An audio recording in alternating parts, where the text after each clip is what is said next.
In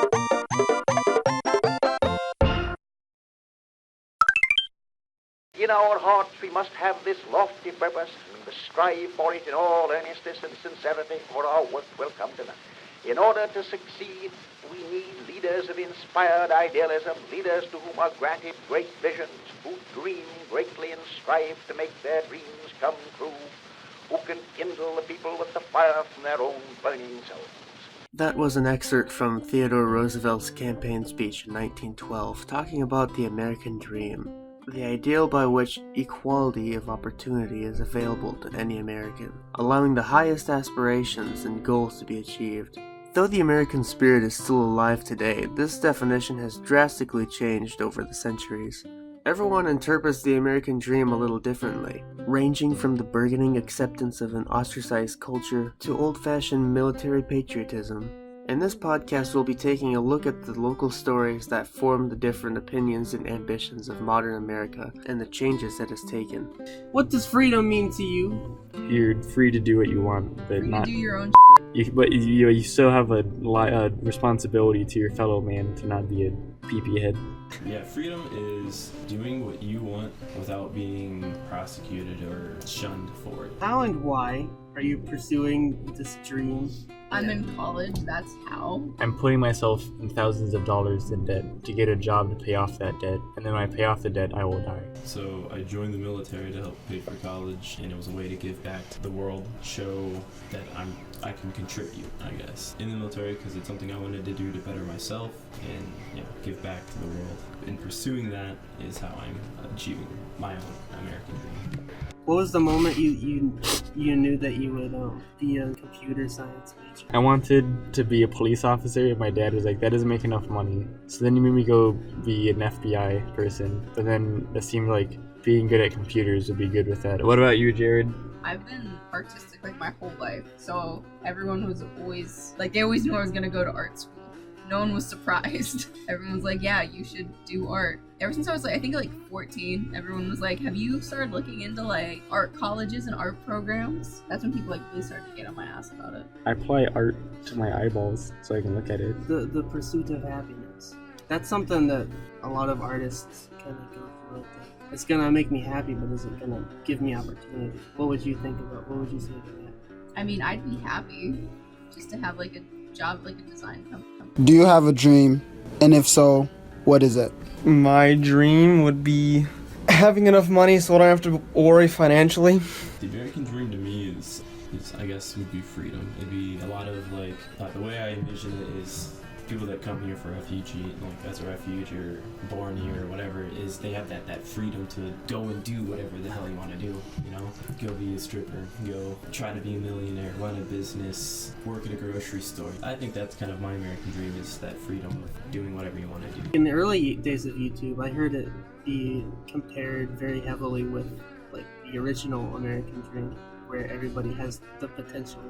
Yeah, where everyone works for themselves and everyone can pretty much do whatever they want. And anybody can be famous. Anybody can be successful. Yeah, well, the original appeal of YouTube, and even the appeal of YouTube now, is still the fact that you can do anything. There is no limit upon your content. Do you feel that there was ever an equivalent to demonetization in the real American world? Yeah? Like what? I mean, any kind of... in art, I guess, limitations within workplaces, obviously. Oh, yeah. It's almost real life demonetization. Because YouTube, they can demonetize it so you don't get money. But then they can also just straight up censor it and just take the video down. But in real life, there's not really a thing like that. The closest thing would just be no one's gonna buy what you're making. That's not really demonetization. That's just you made something that is not in demand. How has your background defined your outlook on life and patriotism? I was raised Catholic. Yeah? Yeah. My background was, it's a little rough. It's pretty rough in there, right? Parents divorced like 5th grade. Since then, I've got a job, been working. Everything I own is mine. All throughout high school, I had a job. I would wake up really early, go to show choir before school starts, go through school, go to football practice after school. After football practice, would go to soccer practice. After that, I'd go to work until 1 a.m. and close the store, and then head home to sleep for a few hours, wake up and do it again. For me to drive to work and come home, it was like $20 in gas and $7.50, you know, like an hour. Like half your day is just going towards going to work.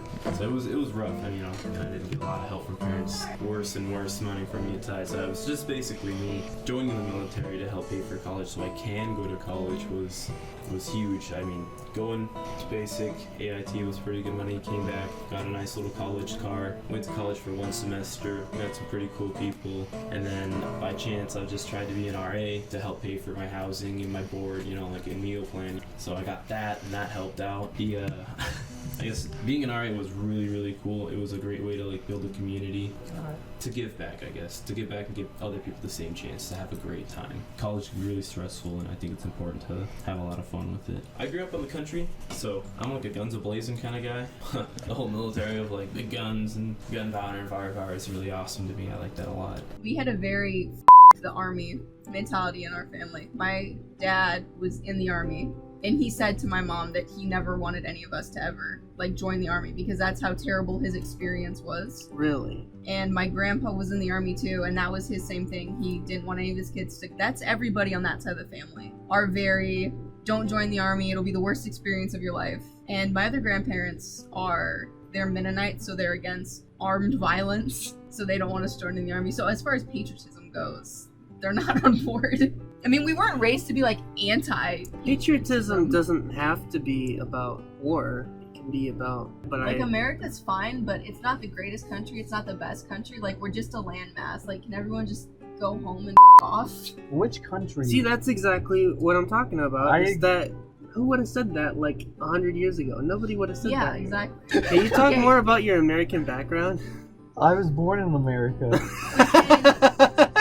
I come from the backwoods. F***ing guns, trucks, and Jesus. You don't get more patriotic than that. Do you feel that new generations have the same values as older ones when it comes to ambition and pride? No, not at all. Our generation, we're full of memes, dark humor, really, I love inappropriate jokes. I'm a kind-hearted guy at heart, but I love to laugh, and I joke about stuff. I don't ever mean it, but I joke a lot. It sometimes gets overlooked. Yeah, definitely. Back then, it was women stayed at home. They were housewives. Divorce rate was extremely low, and now they have that freedom to. They don't want to be there. They can get out. The values have changed completely.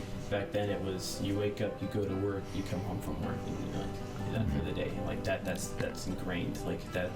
And nowadays it's hard to see. You don't see that as much. It's more of I wake up, I don't want to go to work, and just not go. Finding younger workers in stores is hard. A lot of places don't really want to hire them anymore, even because they know that they're gonna drop the ball. The work ethic of people from 20 years ago to now is crazy different. And that alone just affects the entire American dream. It does. I think it does a lot. I think people think the American dream isn't something you pursue anymore. Back then, it was the dream was getting here, working that living, and making what you want yours. And now it's something that I think people think is, I'm here, so it should just be given to me. And that you don't have that work, that suffer of getting through it to get to where you want to be, to fulfill your dream. If you have the same ambition and pride as people 400 years ago, it's not going to work out about the different ways that our generation is different from theirs. You have to evolve. Stagnation is death. If humans do not continually change their goals, we just kind of grow complacent and lose our spot as the apex predator. It's not good and it's not bad. But there's nothing wrong with even the Fortnite kids. That's just their generation. Yeah, it's annoying and we don't get it. But it's a thing. Fortnite. If they want to play Fortnite, hell yeah, go for it. I still hate it and I don't understand it, but have your stuff. Do you feel that there's ever going to be a point where there's too much change in the world? Like something is actually going to break? No, because there'll always be a younger generation who's down for it. Because to that generation, that's gonna be all they know. Right. Even like with us, to someone like my grandparents, like Snapchat is something like that, like breaks the world. It's too much change. But to us, it's just Snapchat. Like to us, we're just like, oh, Snapchat sucks. Your grandparents are stupid. 100 years ago, when there was massive influx of immigration, 1919, lots of German, Italians, French coming over. and Swiss and all them, Yeah. they came over here to have a good life, and they were expecting the greatest for all. Like that was the beauty of it, was that anybody could be anything. It was like Barbie, you can do anything, right? Yeah.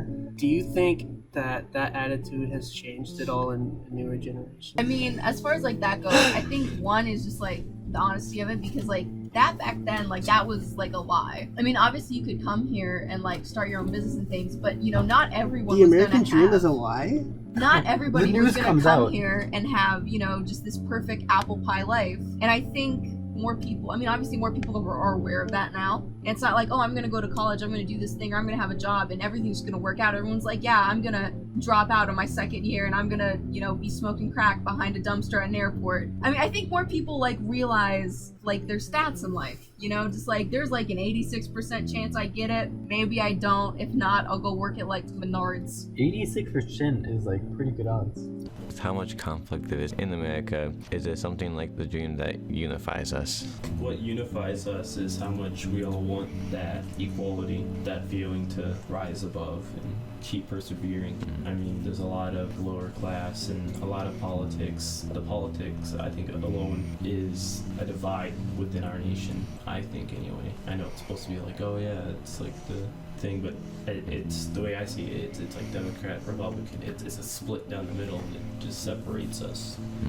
But together, when we need to come to and get things done in like a lower class, I guess, it just to help others, I guess. I don't know, but I think we can just pull through and help out.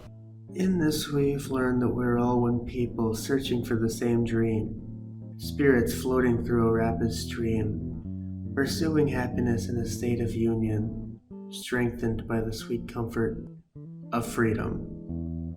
Thanks for listening.